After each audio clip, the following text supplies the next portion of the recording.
All right, let's jump right in.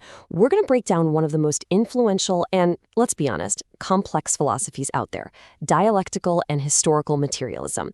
We'll be using a foundational text by J.V. Stalin as our guide to really take this worldview apart, piece by piece, and figure out what makes it tick. So, here's how we're going to tackle this. We'll start with the big picture idea, the philosophy of everything. Then we'll get into the two main ingredients, the dialectical method and a materialist worldview. After that, we'll see how it all gets applied to human history, what drives change, and finally, we'll look at the tricky role that ideas play in all this. Okay, so the first thing to get straight is that this isn't just about politics or economics. Not at all. It's presented as a complete system, a framework that claims to explain, well, everything, from the natural world to human society and all of history. And it all kicks off by asking one really fundamental question. This is really the heart of it. Is there some kind of underlying logic or pattern to all the change we see around us, in nature and in society? Is it all just random chaos, or is there a method to the madness? The text we're digging into claims the answer is a definite yes. So the first key to unlocking this logic is something called the dialectical method. And sometimes the easiest way to understand what something is to look at what it isn't. And according to the source, its philosophical opposite is something called metaphysics. And this is where it gets really interesting. Think of it this way. The metaphysical view looks at the world like it's a photo album, just a bunch of separate static pictures of things. Dialectics, though, it sees the world as a movie. It's all one continuous shot, everything is interconnected, constantly in motion, and all that motion is driven by conflict from within. The text breaks this method down into 4 key features. First, universal connection. Basically, you can't understand anything in a vacuum. Second, constant motion. Nothing is permanent. Everything's either coming into being or fading away. Third, and this one is a real game changer, is the idea that slow, gradual changes can lead to sudden, explosive leaps. And fourth, the engine driving it all is the struggle of opposites. That internal conflict is what pushes everything forward. So how does that gradual change leads to a radical leap thing work? Well, the text uses a great scientific example from Engels. Think about boiling water. You heat it degree by degree. That's a slow, quantitative change. But then it hits the boiling point and bam, it doesn't just get hotter, it suddenly transforms into something completely different, steam. That's the qualitative leap. Now keep this idea in your back pocket because it becomes hugely important when we get to revolutions. This quote from Lenin, which is cited in the source, really just nails the core idea. Development isn't some peaceful, straightforward process. At its heart, it's a struggle. Everything has these built-in opposing forces, old versus new, positive versus negative. And it's that constant push and pull, that tension, that forces things to change and evolve. All right, so we've got our method of thinking, dialectics. But what are we applying this method to?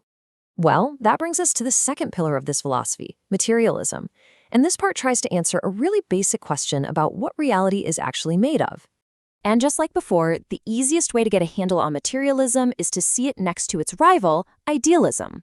Idealism basically says that ideas or consciousness or some kind of spirit came first, and the physical world is just a shadow or reflection of that. Materialism completely flips that script. It says, nope, the physical material world is primary. It's the objective reality.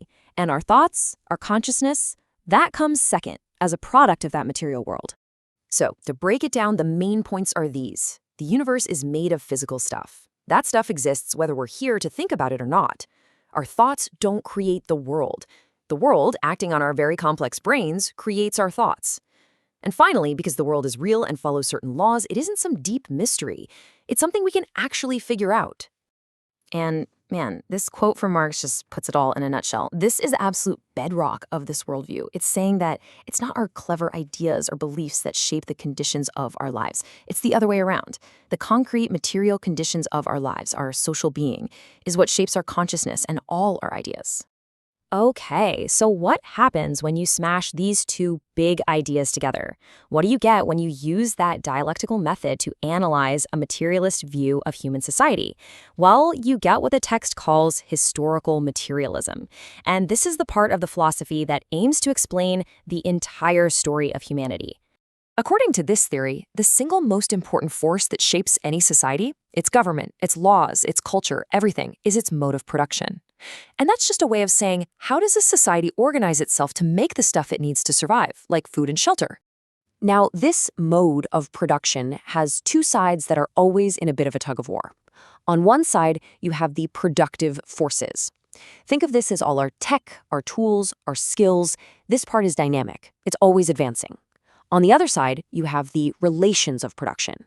This is the social structure. Who owns the factories? Who does the work? This side tends to be rigid and resists change. And from this viewpoint, all of human history is the story of the clash between these two sides. So when you look at history through this lens, the text says you see 5 major stages, or 5 modes of production. You start with a primitive communal system, which develops into a slave-owning system, then feudalism, then capitalism, and finally socialism. Each stage is defined by its own particular mix of productive forces and social relations. So that leads to a pretty obvious question, right? How does a society get from one stage to the next? Is it just random? Well, according to historical materialism, absolutely not. It follows a specific, predictable pattern, all driven by that engine of change we just talked about.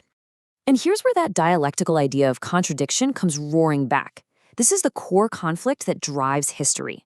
Our technology and our skills, the productive forces, are always getting better and pushing forward. But the social system, the way ownership and classes are set up, tries to stay the same.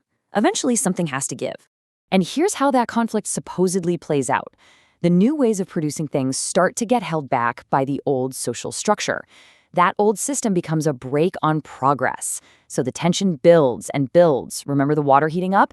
That's the quantitative change. And then it hits a breaking point, and you get a social revolution. That's the qualitative leap. The old system's overthrown, and a new one gets built that's actually in sync with the new, more advanced productive forces. So the big takeaway here is this. Within this framework, revolutions aren't seen as historical mistakes or just the result of a few angry people. They're presented as a lawful, natural, and even an inevitable part of how society develops over time. But wait a minute. This raises a pretty huge question, doesn't it? If our material lives and our economic systems determine everything, then what about ideas? Do our theories, our political beliefs, our social movements actually have any real power? Or are they just an echo of what's happening in the material world? The text gives a pretty nuanced answer here.